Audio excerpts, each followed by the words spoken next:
BALBON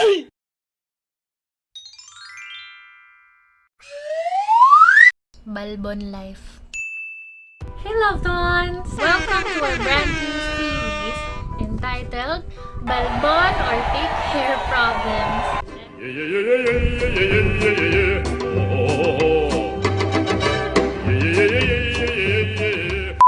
Episode 1, How to Shave Your Hair Leg at Home Using Veet Shaving Cream.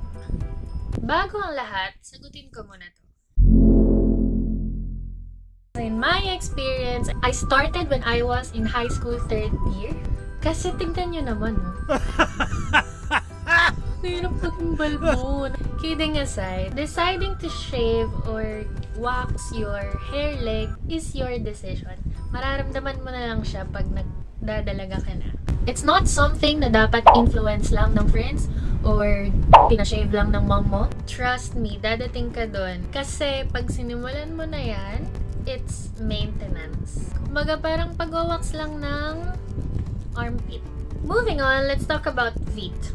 Veet can be found on Watson's, grocery stores, drugstores. When you decide to buy Veet, mamimili ka muna sa dalawa. Yung Silk and Fresh or yung Brightening. In my case, I like Silk and Fresh because I want my skin to be smoother. It has aloe vera and vitamin E, while this one has microbeads which makes your skin more light. So Veet has 3 sizes. Those are the things that you need to know before you start shaving. Step number 1 is to make sure to clean your skin before you shave it. So, pwede mo tong gawin habang naliligo or after naligo. So, when you open the box, it comes with 2 items. Yung cream and yung spatula. When you open the cream, tanggalin niyo muna to. Step number 2, how to apply. You have 2 options, using a spatula or by hand. If you're using spatula, sa likod, apply it like that.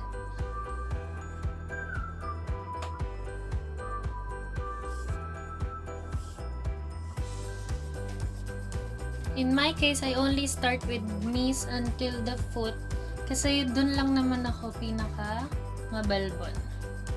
I usually use hand dahil dun mas mabilis at dun ko mas nagagamay kung nalagyan ko na ba lahat. Make sure na makover lahat ng roots or lahat ng hair until white na lahat. Step 3, wait for 5 to 10 minutes. Wala pang 10 minutes pero meron nang sumasama sa kamay. And that's normal. Para malaman mo kung ready nang tanggalin, mag-shave ka lang kapag wala na, like this, okay na. Step 4, get the spatula and tissue. Kasi dito natin ipapahid yung masya-shave natin. So let's start. Satisfying nito guys, look. Ooh. It feels so good to be free. Hindi dapat masyadong madiin. Ang amazing, diba? Get the tissue.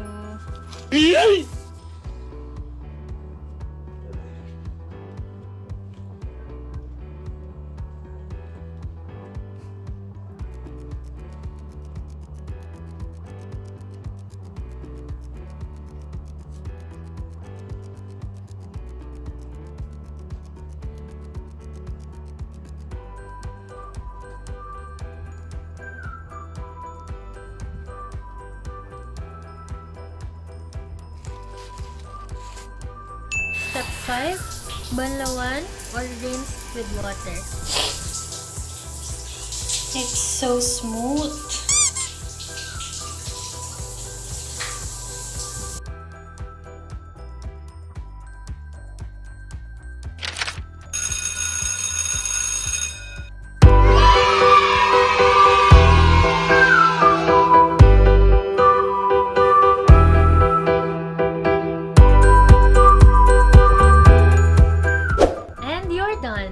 ganda, no? Alam niyo, pagtapos na, ang lambot talaga. Ang sarap hawakan. Parang pisngi ng puwet ng baby.